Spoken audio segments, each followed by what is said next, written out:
Learn about an upcoming fundraiser from a committed public servant. Coming up next on Carolina People.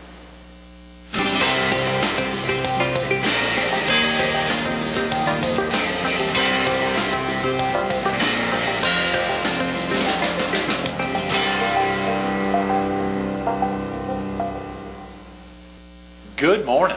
Welcome to Carolina People. This morning we're at the Service Center for the Pee Dee Area Council of the Boy Scouts. We're focused on the Pee Dee Area Council and service, and we're visiting with the Honorable Alan Clemmons, the President of the Pee Dee Area Council. Good morning, Alan. Good morning, Greg. Good to be with you. Thank you so much for coming in. It's so exciting all week. You today, and then our immediate past president tomorrow. Ed Salibi will be with us. Terry Alexander on Wednesday. Hearing about scouting all week is going to be a treat. I'm in good company. You are, absolutely. And speaking of good company, a big company event is this Thursday. Yes, this Thursday evening at 6 o'clock, we're having a special leadership dinner fundraiser for the Boy Scouts. We're going to be at the Dunes Club at 6 o'clock p.m. on Thursday. In Myrtle Beach. In Myrtle Beach, right on the ocean front. Great, sure. Well, that's a great incentive for folks to come in if they're driving in from Marion or Hartsville and want to come down and have a dinner there on the ocean front. Absolutely. If you're in the area, if you've never been to the Dunes Club, it's a beautiful setting and well worth the contribution to the Boy Scouts to be there. Absolutely. And speak a little bit about that, Alan. If a viewer wanted to learn more about the event or purchase a ticket in the next couple of days, is there a number they could call? Sure, Greg. I can be reached at 448-8405. Call me there at any time between the hours of 8:30 and 5:30. Okay, 843-448-8405. That's correct, 448-8405. Okay, fantastic. Do you mind me asking, Alan, what's the cost of the dinner? It's $250 per person, Greg. Okay. We're hoping that in addition to those that are involved in a regular basis locally with scouting, that will also attract some of our folks that have moved into the area that would like an introduction to scouting in this area. Mm-hmm. We expect to have some of our leadership there. Additionally, we're going to have the honor of having David Bennett, the coach at Coastal Carolina University, of their football team, to be our keynote speaker. Mm-hmm. So we're excited about it. It's going to be a good time, a good meal, good company, for a great cause. Absolutely. Alan, share with the viewers a little bit about where some of the funds raised this Thursday night will be utilized best here in our area? Absolutely. Within the Pee Dee Area Council, which covers the 11 counties of the Pee Dee, including Horry County, Greg, it costs a little more than $100 per youth to be involved in Boy Scouts. Mm-hmm. And most of those funds come from the local community. We reach out to businesses, families, and individuals every year to raise sufficient funds to bring scouting to more and more youth throughout the area. Mm-hmm. And these funds will all go directly to helping the scouting effort here in the Pee Dee. So there are a lot of young boys and young girls that are served, whether in Explorers or other aspects, that are provided some of the funds that may not have that $100 a year to chip in, and so many of these funds raised are used to help supplement whatever they can chip in. Absolutely. We're fortunate here in the Grand Strand to have the economy base that we have. We, however, serve a lot of youth in the western part of Horry County, in Marion County, Marlborough County, other counties that are experiencing unemployment rates that are at the level of Great Depression era unemployment rates. Mm-hmm. So we don't want to keep any child out of scouting because of family finances. Mm-hmm. We want to offer every youth that opportunity, and the only way we can do it is by reaching out and raising these important funds. That's very important, Alan. For viewers who may not have seen you on the show before or seen you as you ascended to the position there in the House of Representatives, can you share with them a little bit about yourself? Are you originally from the area?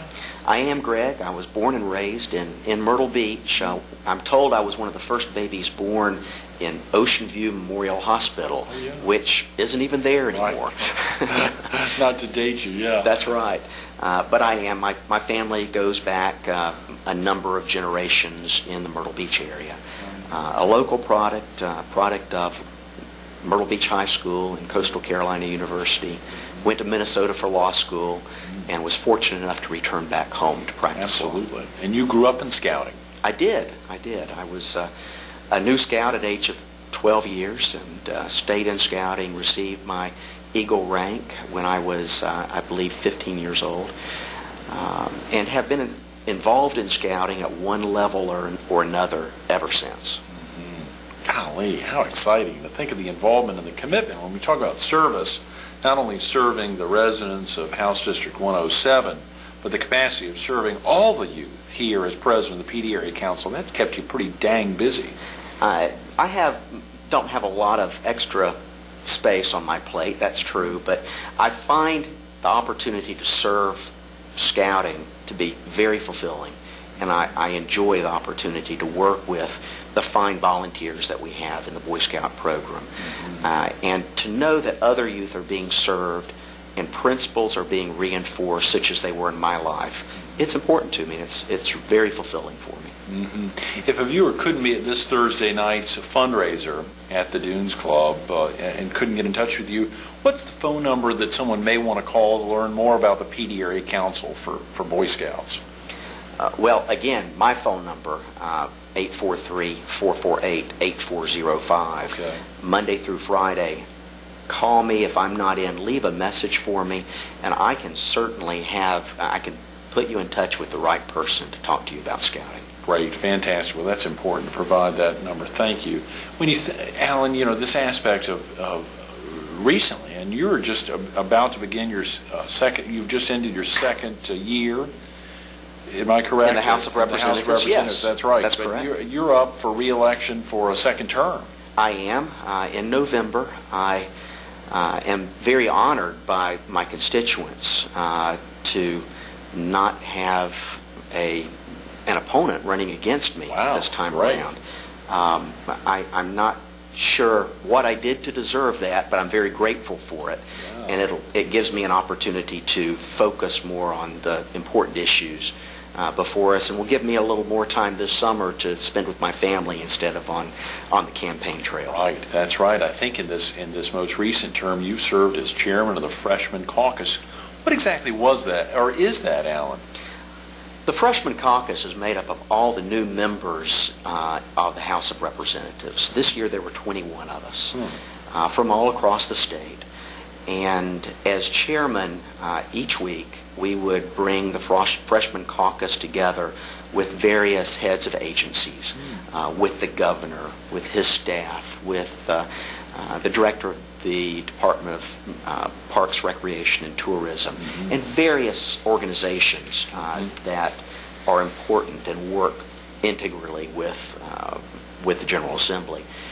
That way we were able to get ahead of the learning curve. That was probably our most important function, the most important function of the Freshman Caucus. That first year we stayed very focused on that type of activity. Then we had the opportunity in November this past year to bring all of the freshman members along with the leadership to Myrtle Beach to a freshman retreat.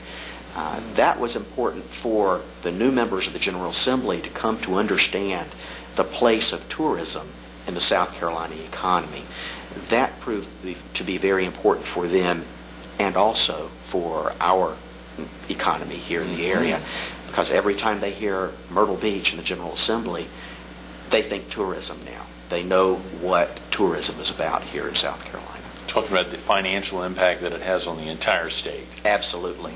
Tourism is not a local issue, as so often it is mistaken to be in the General Assembly. For those legislators, their eyes are open that tourism is a statewide key to the economy. And you were selected by whom? By your peers to be the chairman of the Freshman Caucus, or? I was elected in the first week of our being together in the General Assembly to serve them as their Freshman Caucus leader. That position goes for the full 2-year term and will expire at the end of this term. Great. Golly, that's fantastic. It's been fun and exciting. Alan, a lot of folks have seen you recently or read quotes on your behalf by yourself regarding Interstate 73 and the hopes to bring I-73 as a terminus there in Myrtle Beach. as well as your involvement recently with the Northeastern Strategic Alliance, which has a big impact here in the PD, as well as the Strand. Can we talk for a few minutes about some of the aspects of your service with the South Carolina I-73 Association, as well as with NISA? I'd love to, Greg, yes. We are excited about I-73. We've been seeing future I-73 signs posted on certain key roadways for about 23 years now. But we've seen very little progress. That had turned around within the last 2 years, and Congressman Henry Brown really started that movement of moving the idea of I-73, and several of us picked that ball up here locally, including myself and a number of other key local business people, to carry that ball, build the momentum, lobby Congress for dollars, work locally to bring some dollars to the table, and that process is paying true dividends. Mm-hmm. Talk about that. I mean, how do you feel right now? I'm elated. It's an exciting project to be involved in because we see such movement. I led a delegation of local business folks to Washington a few months ago. We had over 100 local people in Washington, meeting with delegations from various states, talking to them about I-73, bringing up the awareness level of I-73.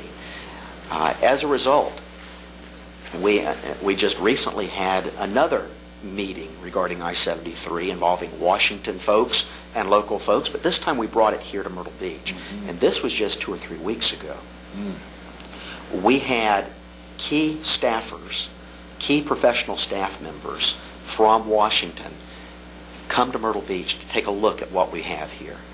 They saw our traffic. They saw the density of building here on the ocean front.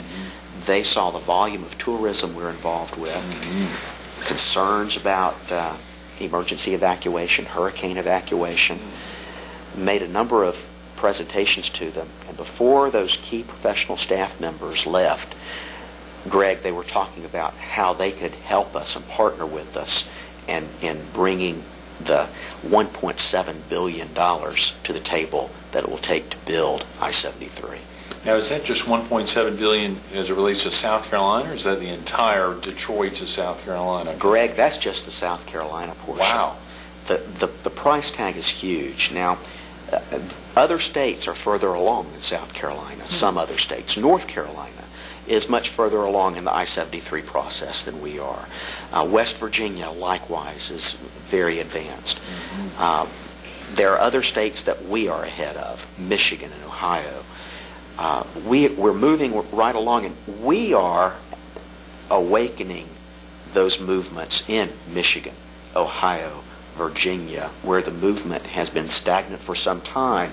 They're saying, well, South Carolina has reawoken I-73.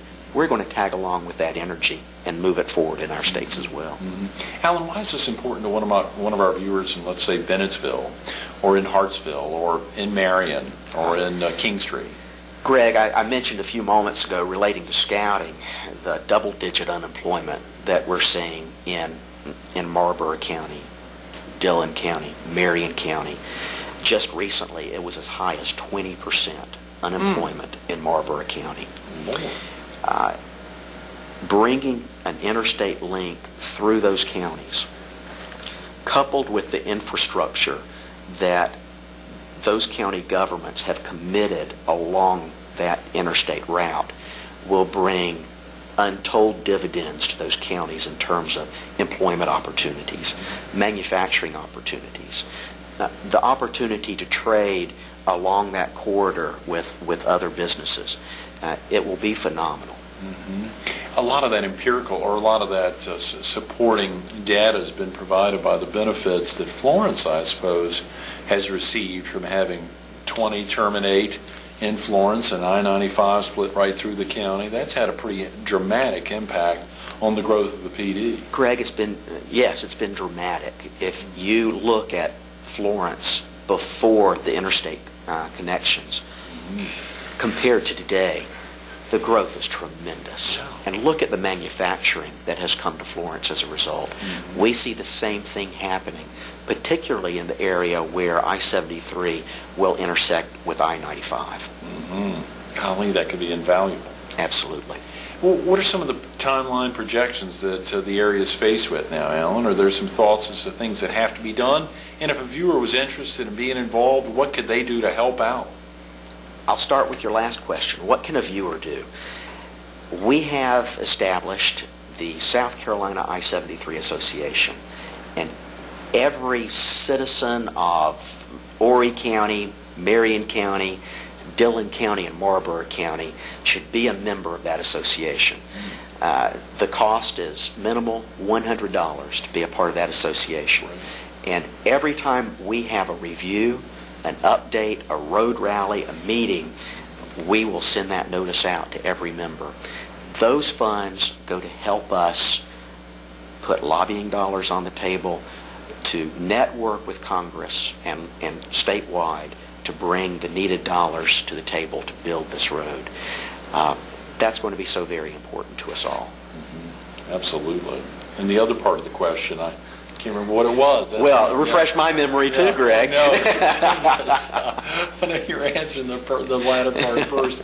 The impact, of course, on the communities is so dramatic, but of course the timeline that we're faced with now. Well, and you brought a smile to my face when you asked that a moment ago.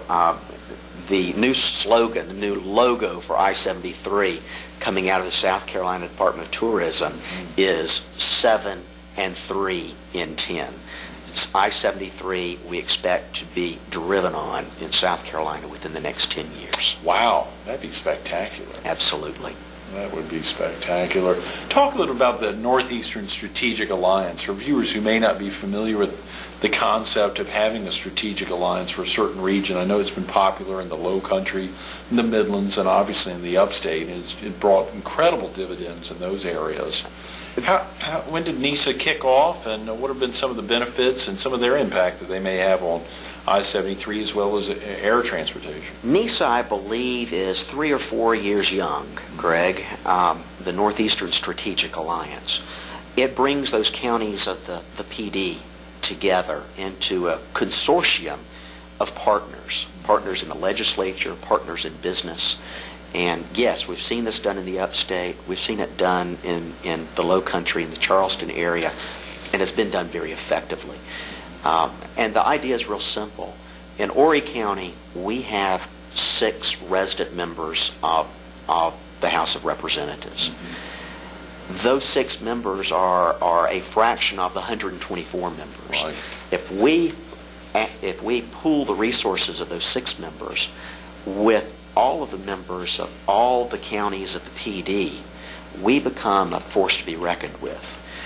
And we're finding that to be the case. Instead of Charleston or Greenville setting the agenda, it gives us in the PD an opportunity to set the agenda that's going to benefit the northeastern region of South Carolina. Mm-hmm. Mm-hmm. You also have some very long-tenured state senators within that area. Think of names like Hugh Leatherman and Yancy McGill. Absolutely. As well as folks in the northeastern part of that PD area. A heck of a lot of tenure, and that means a lot. A huge tenure, and you mentioned Yancy McGill. He's currently the chairman of the Northeastern Strategic Alliance, NISA, and has been very effective at moving the message of NISA forward. We don't have a lot of issues on our plate. He has taken 3 or 4 very important issues that will grow the northeastern region of South Carolina and has driven those issues forward. And it's helping us all in this region. Absolutely. Some of the ones we've heard about, the Trade Center complex possibly down in Myrtle Beach, of course, the Interstate 73 being a very large component, or regional air transportation, even something that came out in daily papers around the area, daily newspapers, the day after a signing there in Myrtle Beach for a new potential Myrtle Beach International Airport. Thoughts about a regional airport have come back up. Very exciting. And we are studying that issue now. And yes, it is very exciting. And that in no way takes away from the important effort to move the enlargement of the Myrtle Beach Airport facilities, moving that forward, we see over the long term the need for a regional international airport to serve the entire northeastern region of South Carolina. That, we believe, at least initially, that will be good for our economy, that will move things forward as far as air traffic is concerned. We believe that over time, we're going to outgrow what we have available to us in Myrtle Beach to serve the tourism needs. I'm sure that's definitely something that needs to be thought of for a long, long time. Could that tie into Wilmington as well? It absolutely could, yes. In fact, we're talking with representatives from the bordering areas of North Carolina, bringing them to the table, and we've been meeting and talking about regional issues over the last year with representatives from Brunswick County, Columbus County, New Hanover County, and other areas in the region. Alan, I don't know how you've been able to do all this. How do these legislators and state senators, how are you able to maintain an active working profession as well as this transition of having to travel to Columbia? This happens, of course, in all states, but how are you able to manage your time? It's, I admit, not always easy. However, Greg, I have a wonderful professional staff that help me with my profession, keeping things moving forward, and they help me organize my time so that I'm using it as efficiently as possible.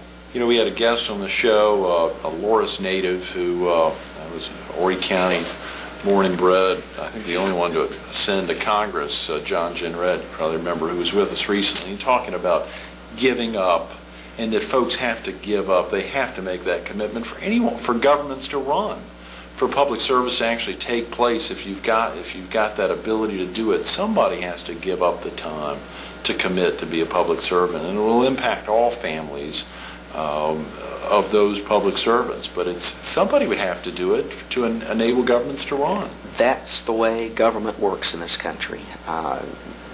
Nobody should be made rich by service to government. I look back at the things we learned in scouting.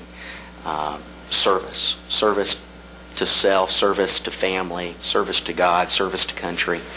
And I look around me at the members of the General Assembly, my associates from Horry County, my associates from across the state, and I see the same thing. I see the same thing reflected in them. I see a desire to serve, a desire to help their regions, and a desire to help the state. And it's, for the most part, a very selfless desire. They just want to see progress in South Carolina. And that's what it's all about. How invaluable. Absolutely. When you think about so many of the components of scouting and the impact it's had on your life is virtually everything you tie in right now, Alan, ties back to your early scouting experience, which I think you started at age 12. If a viewer could be out there this Thursday night at the fundraiser at the Dunes Club, and of course if they've called your office or knew something about it ahead of time or are already planning to be there, what are they going to experience this Thursday evening? Well, I hope that they will experience a memorable scouting event, have a memorable scouting experience. For those that haven't been involved in scouting for some time, we invite you to come. Come and reflect on those scouting experiences. If you're an Eagle Scout or a Life Scout from ages past, come and rekindle that feeling of scouting, those good feelings. Remember what it was like to be a scout in a scout troop, to spend time in your summer camp, to spend time amongst your friends learning the ideals of scouting. We expect that you will walk away feeling better about yourself, rekindling good, important feelings about the ideals of scouting. That's our goal, and of course, the other side of that goal is to help scouting in the entire region through the contribution resulting from your visit. Absolutely. How vital. Alan, I just thought about it just last Wednesday, I think it was, that it was recognized, I don't know if the press has covered that well, that you were recognized as the Alumnus of the Year for Coastal Carolina University. When you heard about it last week? Well, I was presented the award last week, kidding. as a matter of fact. And I'm shocked and humbled by the presentation. Truly, I am an alumnus of Coastal Carolina University. I have great memories of being a student there, and to be honored in that way, especially during the 50th anniversary of Coastal, it just makes me feel good. It's got to, on the 50th anniversary. How exciting. We've got less than a minute. We think of some of the impact of some of the search component. There's so many efforts within the PD Area Council right now. The future is going to be great. The future is great. We're looking to do great things. For the boys, the Boy Scouts, we're looking at helping them learn important ideals, the ideals that I learned and my father learned in scouting. Alan, thanks so much for being with us this morning. Thank you, Greg. Absolutely. Stay tuned to more Carolina People with the Honorable Alan Clemmons coming up next.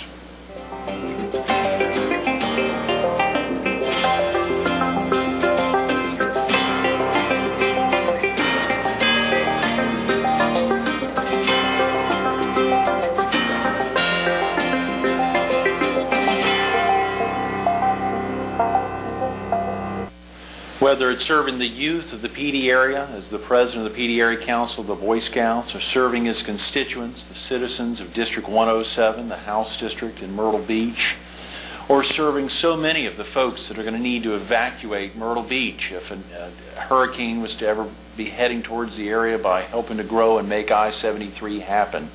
So many are impacted, his daughters, his wife, his God, by his service. The Honorable Alan Clemmons, thanks so much for being with us.